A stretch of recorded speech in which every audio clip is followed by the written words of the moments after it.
Everybody, so I'm back again. Excuse me. I'm going to do this now because I'm not going to have time to do this tomorrow. I want to review this video that Parkrose Permaculture did, straw manning the anti-natalist position. She has done content in the past talking about anti-natalism. Um, she did motivate me to look into David Benatar because I was not aware that he is a Zionist. Um, with that being said, she did make an ad hominem attack that basically he is a colonist, he is a Zionist, and he is a Zionist. I looked it up. He gave a whole discussion about his support of the state of Israel. But despite the fact that he is a Zionist, that does not negate his position when it comes to procreation. Uh, anyway, she's straw manning the anti-natalist position, but I'm going to go ahead and review this video because I'm not sure why she's doing this. I don't know if it's intentional, if she doesn't understand what we actually think, but I think a lot of people are making the same logical fallacies that she makes. So let's get into this video. By the way, her daughter participated in this discussion, and I thought that her daughter would actually give her some pushback and maybe be a little bit more reasonable, but it was just like an echo chamber. Like they just basically just reinforced each other. Like there was no disagreement in this entire discussion. They don't care. So when several years ago, there was this podcast by Michael Gungor from the band Gungor, and this guy called Science Mike, and it was called the Liturgists podcast. I still think it's one of the best podcasts for people who are deconstructing from evangelicalism. And they had this whole episode on abortion, and I believe Sarah Held Evans, I don't know if folks remember her, she passed away, I think, of an aneurysm, cares about providing for kids and helping families become stable. Okay, so first she was talking about extremism on both sides. She's talking about the pro-natalists on the right, and then she's assuming that anti-natalists are on the left, which is not necessarily true. So she starts out by talking about the pro-natalists, and then she gets into a discussion about the anti-natalists. Well, yeah. Yeah. I don't know if you have any thoughts there, or can I keep yapping? Oh, go ahead. But when you look at fascist regimes, you get low reproduction. And so it's inevitable that the government has to push for reproduction because they need workers for the machine. In late stage capitalism, right? They need. Okay, so she started about talking about Donald Trump and the evangelical right and how they're pushing for pro-natalist policies, but they're not actually backing up with a social safety net. They need more workers. They need more bodies. They need more labor. And so the push to have more kids is because they want more workers, not because they care about human beings. Are you dipping? No, I'm getting my drink. You're getting your drink. Okay. The clinic a mile from my house was bombed by an anti-natalist. It's wild right now. A fertility clinic. I think anti-natalism, really fast. Oh, gosh. And she just snuck that in there. It wasn't actually the anti-natalists who bombed that clinic. They were, well, apparently it wasn't even the ethalists who did that. These people it's another group. They call themselves pro-extinctionists, and they have actually done a video taking credit for that. So that has nothing to do with anti-natalism. There's another group that is far more extreme. It's not the same group of people. Fascinates me because you hear it from people on the political left. But I think that a lot of it comes from maybe younger folks. The originators of the anti-natalist movement are all white men, which I think is very telling. Maybe ask women about what they want to do with their own reproductivity. Gosh, it's not about the woman's body. It's about the person who was brought into existence.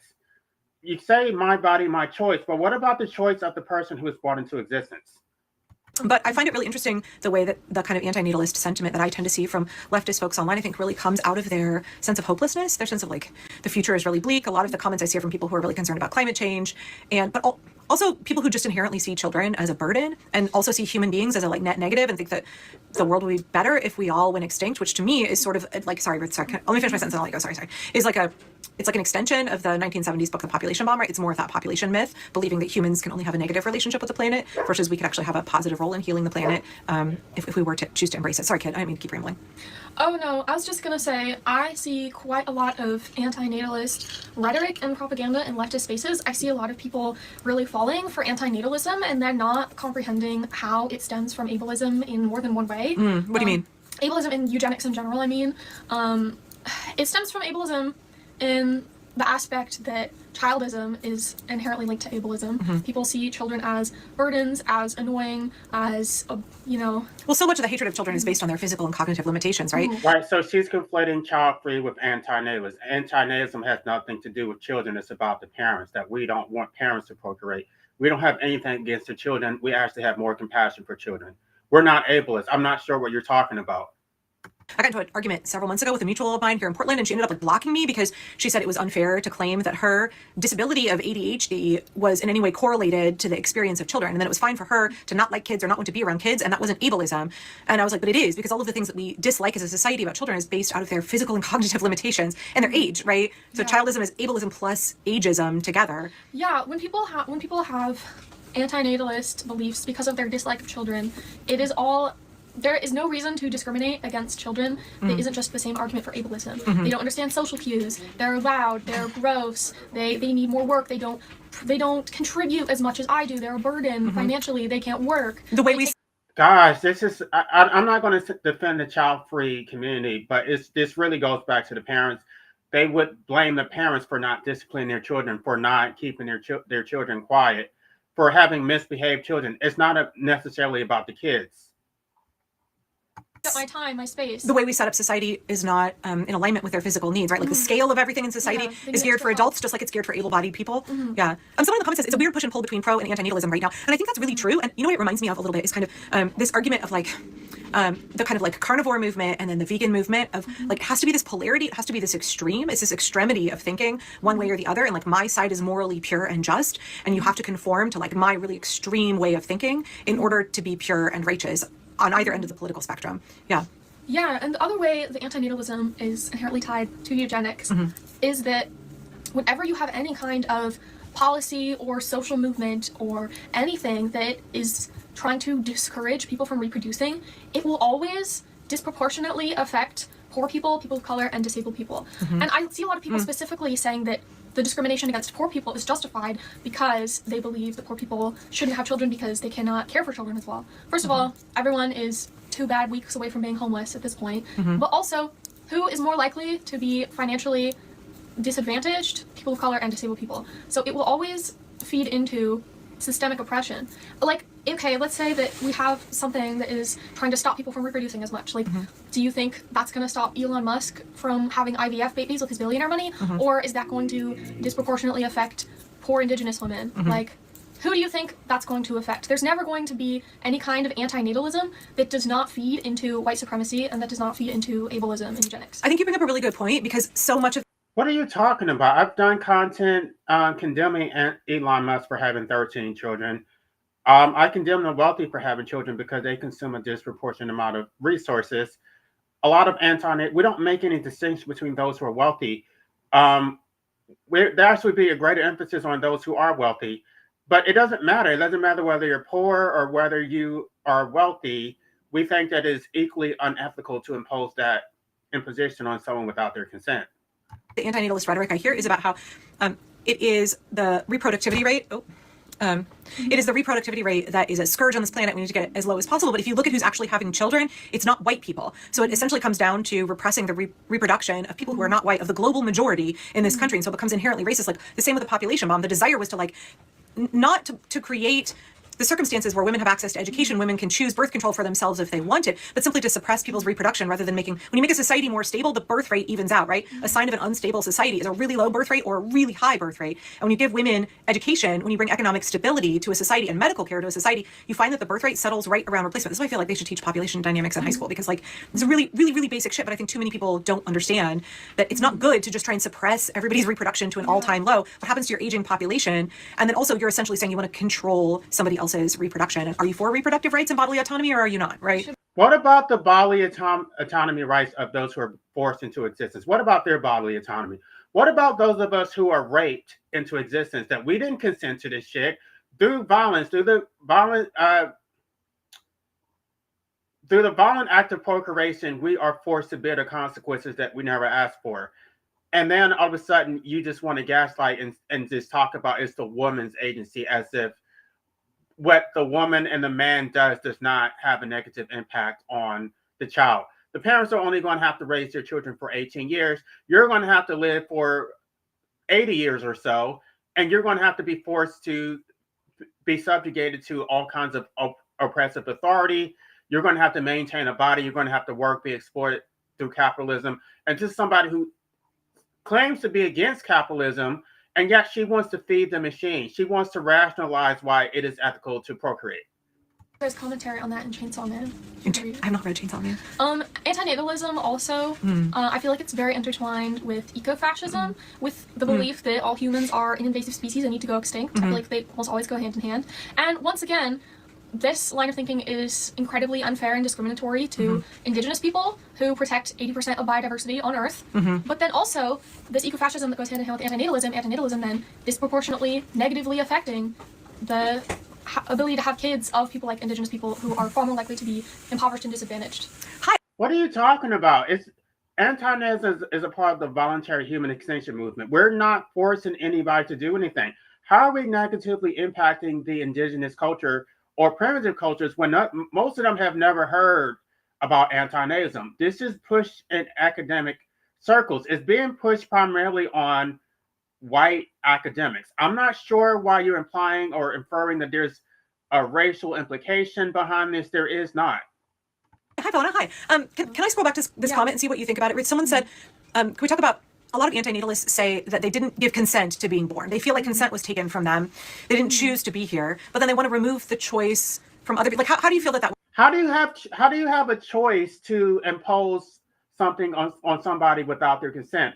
It's almost like saying, because you're not going to allow me to impose violence against someone, now you're infringing on my rights. You're not entitled to a human being. You're not. Slavery is over. The 13th Amendment abolished slavery. You are not entitled to a slave to validate your existence.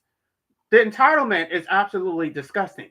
Works, because I feel like that's a misuse of the term consent, and I wonder what your thoughts are. I feel like people, it's very similar to the doomist mentality, like people pushing their own feelings of dissatisfaction onto others. Like, if you are really... No, you're pushing...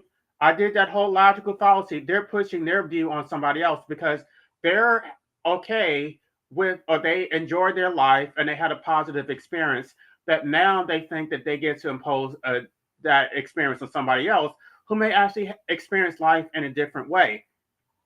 We're not imposing it on anybody. We're taking a position that we don't want to procreate. We know that we can't force other people to abstain from procreation, but we do think that is the ethical position. My book does advocate for social and economic consequences, but I don't think most antinatalists are pushing for anything that is coercive. So mentally ill and dissatisfied with... Again, this is a logical fallacy. This is what I talked about with the whole Nietzsche analysis, that if you're a health, this is a logical fallacy because they assume that if you're healthy, if you enjoy life, then you would necessarily want to share that life would want to continue. And then you would basically be the vehicle for the continuation of life. This is a logical fallacy. They're making a lot of assumptions about what somebody who is healthy would do. Even if you are unhealthy, even if you are mentally ill, as she says, that would actually make more sense for you to not procreate. Essentially what she's saying is that if you are mentally ill, then you should procreate anyway and create children who probably will also be mentally ill because you're not going to be able to raise them effectively. But basically throw caution to the wind. It doesn't matter what the outcome is. There should not be any accountability for the imposition, for the permanent imposition of life, that they have to endure an 80-year life sentence because of a reckless decision that you decided to make. We're not allowed to examine the legitimacy of the authority to procreate, of the authority to impose existence on someone without their consent. We should just assume this is a logical fallacy. This is make an assumption without evidence that everyone just has the legitimate authority to procreate and that the victims of that decision don't have any right to question it. With living, then that still does not give you a right to try and take life and joy away from other people. I think a lot of people, it's the same people who are kind of like, who have this doomer mentality, like they just, oh sorry, I lost my train of thought. It's okay. Hi out in Gresham. Hi. Yeah, I think you raise a really good point that it's taking your own personal feelings, your own personal discontent, and wanting to then create policy out of it, or wanting to control other people's lives. Yeah. Well, first of all, if you're feeling What policies are anti-natalists advocating for? I'm not seeing any policies. I'm advocating for a policy based in my book, which is based on an implied contract, that if you procreate, then I think that you have a moral duty to provide for your children, not just through childhood or until the age of majority, but also throughout their entire life, because you impose a condition which is lifelong. You should bear the burden that is lifelong. You don't get to just have children and then throw them out the door at the age of 18 and think that your job is done. depressed, it's not. I'm sorry, I lost my train of thought again. Well, I guess if you're dissatisfied, if you feel like I didn't have consent to being born and brought into the world, then I guess what's your lived experience? Like, what are the circumstances that are untenable for you? How is it that we should be making life more livable for you, rather than saying the solution to this is to prevent other people? I'm glad you asked that question, because I've addressed that extensively in my book, which I did tag you. The book is available on Amazon for free. You can download it. It's called Whose Life Is It? The Moral Debt for Life Enslavement. Now, the conditions which you're not going to do, you're never going to dismantle this system. You don't have a right to subject people to state oppression. You don't have a right to enslave them to laws that they never consented to. You don't have a right to enslave people to capitalism. Now, the conditions that I would suggest would be the moral debt for life enslavement, that there's 4 elements to it. Basically, competent parenting. You need a forced heirship. You have to leave them at least 50% of your estate if you're married. If not, then they get the entire estate divided equally among the life slaves. You have to respect their autonomy, including their exit rights. And then there's the forfeiture criterion, which is that you don't get to opt out yourself. You don't get the right to medical assistance and die until you have discharged all of these this moral debt for life enslavement, or all of your children have waived it and discharged you from this moral debt.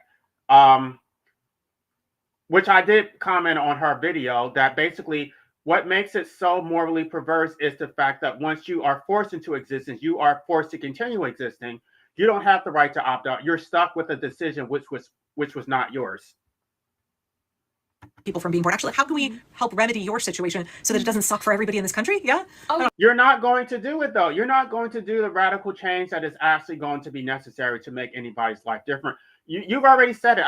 I've listened to your content. You're happy with the incrementalism. You're happy with the little scraps, the little minor progress, the little tweaks in the system. You don't want anything comprehensive. You support democracy, right? You support state violence.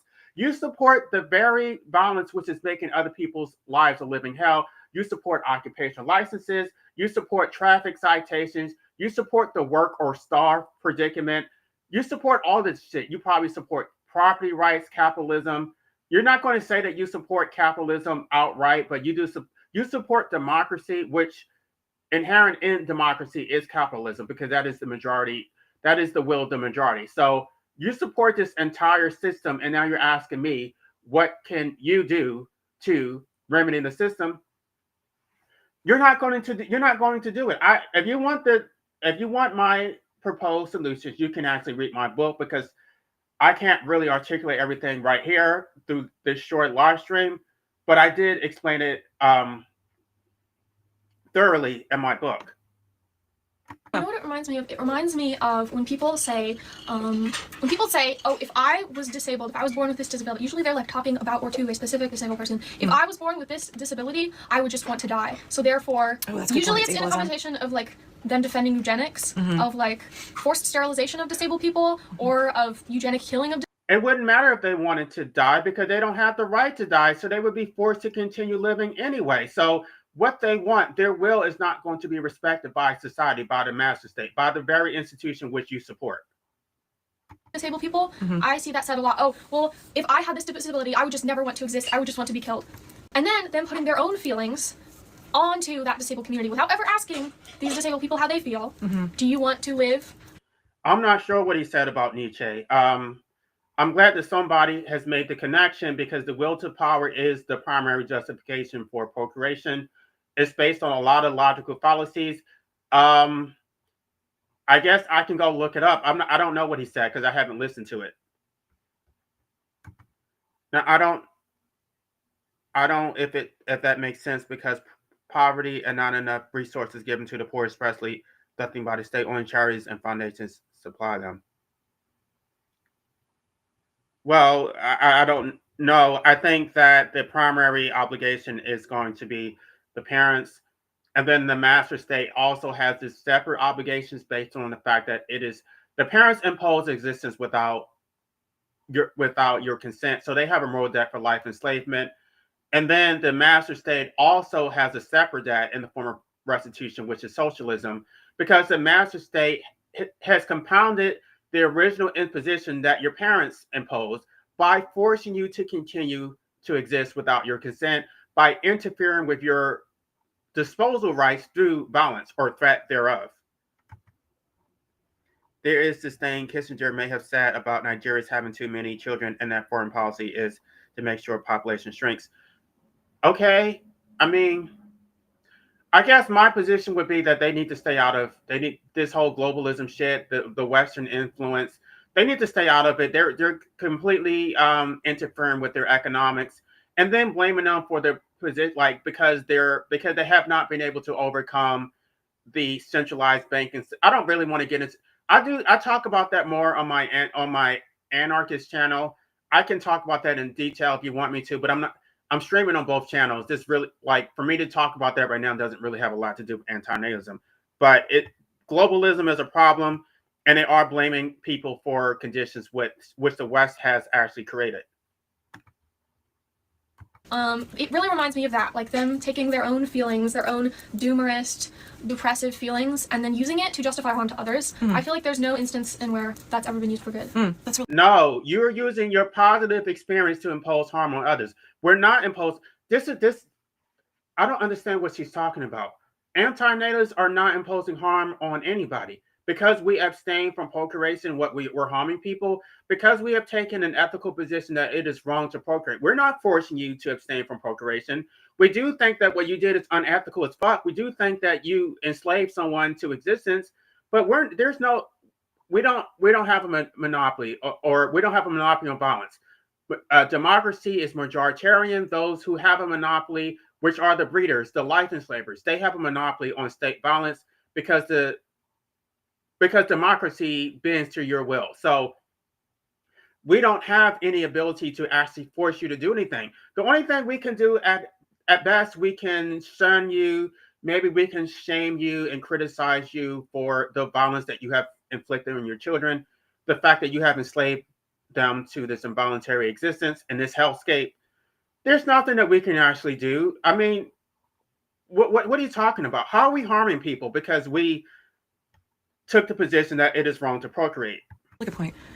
I wanted to wrap it back around to pronatalism a little bit. I saw an interview that, I don't know if anybody else follows Paula Ramos, who has just like such good content. I first found her when she was like a guest host on MSNBC. She does really good journalism, and she recently interviewed this very famous pronatalist couple, and I can't remember their name. They wear these like really thick black glasses, and he looks like he's coping really, really hard. But they're having, I don't know, 5 or 6 kids so far. They're quite young, and they believe that it is their duty as people on the far right, white people on the far right, to have as high of a fecundity as they possibly can, to produce as many children as they possibly can. And for me, it's like, well, I understand how that narrative is appealing to them. They're wealthy influencers and they can afford to have a bunch of kids. But the majority of people who are sucked into the pronatalist movement, or the quiverful movement, who are being targeted by Donald Trump, calling himself the fertilization president, like, they're people who can't afford to have that many kids. And so it's this mandate, the policy, the rhetoric from the regime doesn't match the economic reality for most Americans. Like, I just wonder how that's going to be successful. When you look at countries like Russia, they've offered financial incentives under an authoritarian regime to get people to reproduce more. They have to like sweeten the deal. We'll pay you to have babies because it's so miserable and unsafe to be a pregnant person, to be a parent, or to have children. So I don't know. Yeah, I don't know if you have thoughts there. They were openly white supremacists. Sorry, they were. Yeah, absolutely. The couple that Paula interviewed, openly white supremacists. Their goal is expressly for white people to have lots of kids. I don't really know the origins of that couple. I should read up on them more. Sorry, go ahead, kid. Well, yeah, like at the end of the day, both of these extreme ends of the ideological spectrum, they don't just exist in a vacuum. Like, I think, again, especially for antinatalism, like leftists who are sort of absorbing this rhetoric from antinatalists, they really need to understand, like, what they're saying and believing in does not exist in a vacuum. Like, these things are still feeding in to the systems of oppression. And like, who is that disproportionately affecting? Girl, you are so wrong. You're the one who's feeding into the systems of oppression. You're the one who is enslaving your own children to be victims of this oppressive system, and you're not doing anything to liberate them. You're not. All you can do is talk on YouTube about what the way things should be, right? That you said. I mean, the mother said that anti-nazism was the lazy solution for addressing systemic problems. That we should basically be putting up for resistance, and we should just accept whatever incremental progress we're able to make. I don't understand how we're harming people. I don't understand how we're oppressing people. This is an absolute projection. We're not doing shit. We don't have any children. None of our potential children are not being enslaved. Our potential children are not wage slaves working for some damn corporations who's about to be replaced with AI. So what are you talking about? Are we supposed to just take your word that we're harming people, we're oppressed? I don't understand how we're oppressive. We're such a small minority. We have no political power. So basically, they're taking a position that words are violence just because this is thought policing, right? Because they don't agree with our verbiage, with the fact that we get on YouTube and express a position which differs from theirs. We're the oppressor somehow, right? Never mind the fact that life was imposed on us. Never mind the fact that we're subjected to democratic oppression, the fact that we have to work, the fact that we're subjected to all these laws we never consented to. Somehow we're the oppressors, and we're the ones who need to be restrained. Yeah. I guess I wonder for the pro-natalist rhetoric that we hear from Project 2025 and from Donald Trump, how much that is eliciting a backlash effect. I made a video earlier today. I was talking about Erica Kirk and how she is a CEO of a big corporation. She has a podcast. She works more than full time, but her message is telling women that they need to get married under 30. She was 32 when she got married, 5 years older than Charlie Kirk. She tells other women, you have to be married before 30. You need to be a trad wife. You should not have any career. You should be financially dependent on your husband. But then she's not any of those things. And it really reminds me of like Ballerina Farm, trying to like get other women to be trad wives, or Nara Smith, multi-million-dollar corporation, and like has a job, full-time job as an influencer. And like how women increasingly are not buying that. Like why is it that you're telling me to engage in a level of sacrifice and a life of just complete denial, right? In order to fulfill your goals, while you are living high on the hog and have a high-powered career. And I guess I wonder with the same thing with pronatalism, like how much is that even going to appeal to people? Because even conservatives are like, I can't afford my health care. I can't afford to have a kid. Like I can't afford daycare for one kid, much less 5. This couple, I found it, their name is the Collins. The Collinses that Paula interviewed, Malcolm and Simone Collins. Their goal is to have 12 children. Yeah. So I don't know if you have thoughts on it backfiring, because I just see it as very swiftly backfiring with young people. And I wonder if it'll get them to turn away from kind of conservative ideology. I mean, I think on some level it makes sense that it would backfire because it is like illogical and counterproductive to a lot of the way people are living in America. But at the same time, I'm never surprised by the amount of ways that conservatives shoot themselves in the foot for their ideology. So this commenter says the Bill Gothard crew. When we lived on the Central Oregon coast, our homeschool group was about 99.9% Gothardites. So I have a long. Well, at the end of the day, it doesn't really matter anyway because I don't control the world. Like this is just my hypothetical opinion. Like this ideology isn't actually having any impact on the world.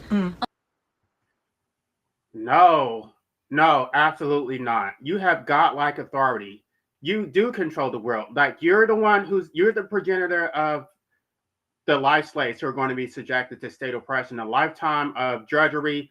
You are given legitimacy to the state by procreating. You have absolute power. You have power on the individual level, which is so absolute. You have a power of a god to create something from nothing, and then you're acting like you're so powerless. And then after they're here, right? This is their defeatist position, right?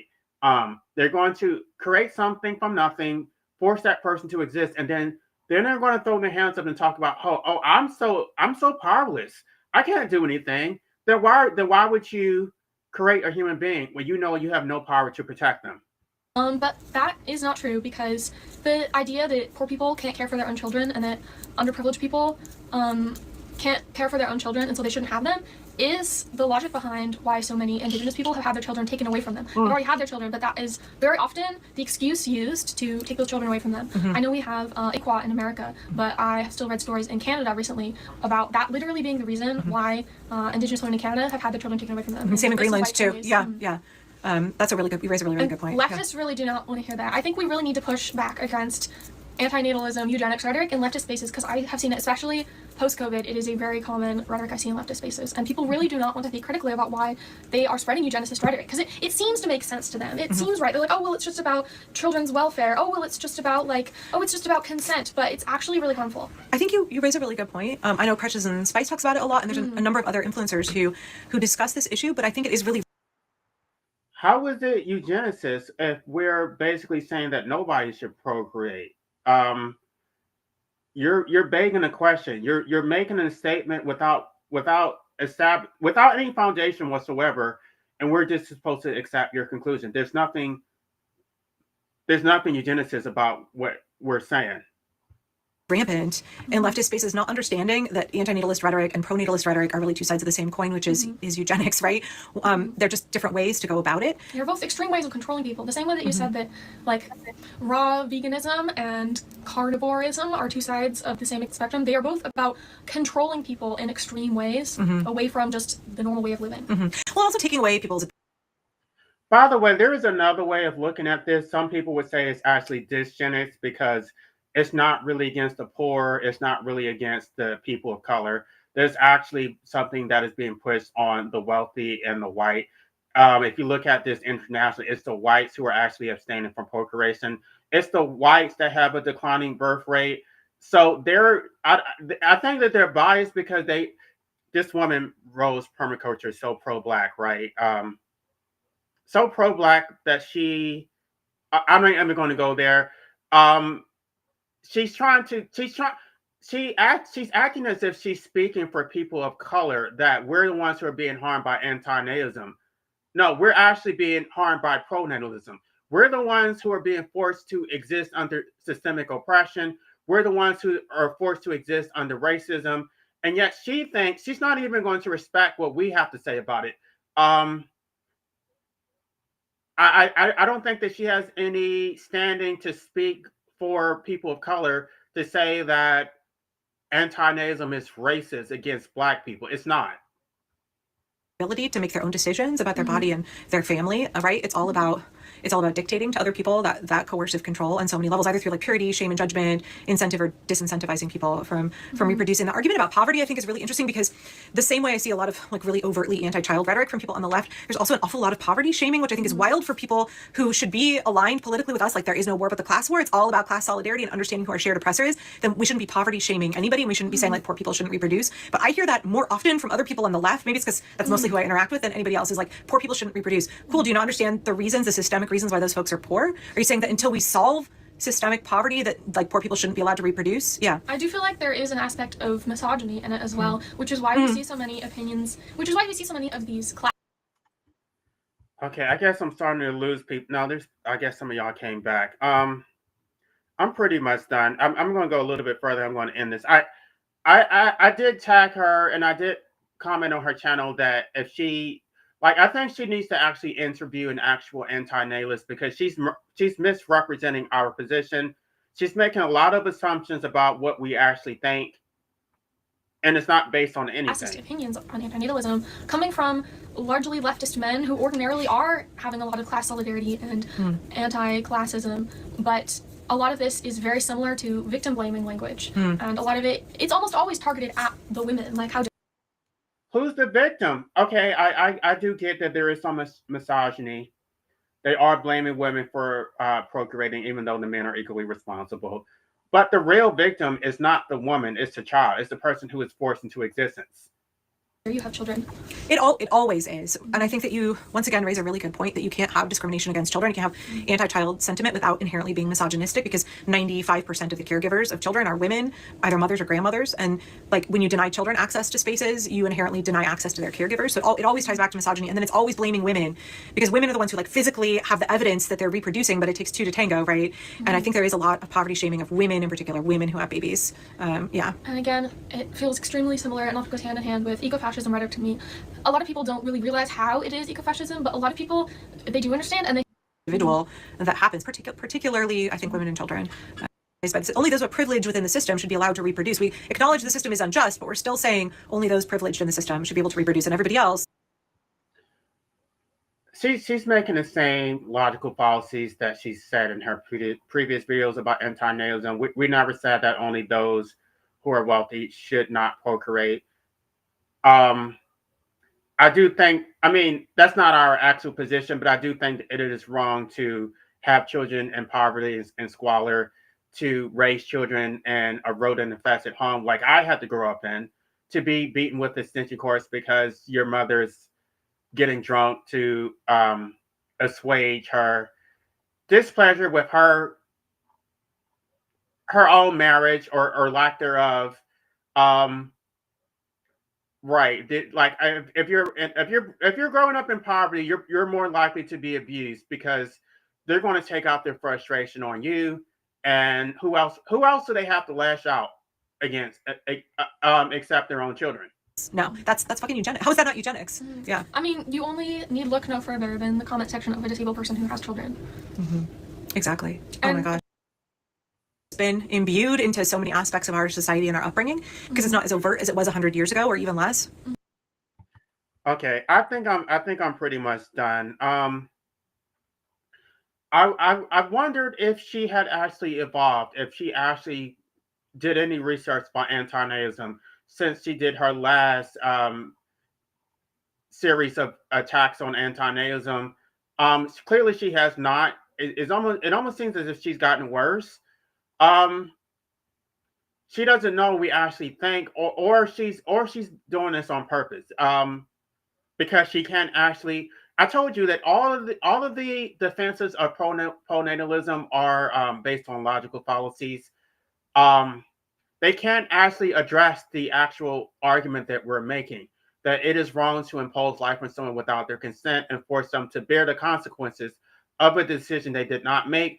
She did not even touch that at all. It's just like she's talking about how it's based on eugenics. She's talking about how it's poverty shaming, it's racist, it's this, it's that. Um, Nothing about the imposition that was involuntary, right? She's not even going to talk about that because she can't. What is she going to say? What about the person who was forced into it? Well, the daughter sort of addressed it. The daughter said that because we're mentally ill, we're projecting and assuming that everyone will have a similar experience. That is not. That is a nonsense. That is an ad hominem attack. They will not engage with the actual antinatalist position. They will not even read David Benatar's book, look at the asymmetry chart. They will not read my book, which is available for free today, by the way, and actually come up with a substantive response because they can't. So there you have it. This is straw manning the antinatalist position once again. Um, Invite somebody on your channel, actually interview them or debate them. Stop making assumptions, stop putting words in our mouths. We never said anything about racism or eugenics. Now let me get off here. I'm done for today. I probably won't be back tomorrow either. I don't think I'll be doing any more live streams till maybe Monday or Tuesday. But I have a lot of content that, because of my book, I have so much content that I want to cover. So I will probably be doing a lot more content than I was doing in the past. So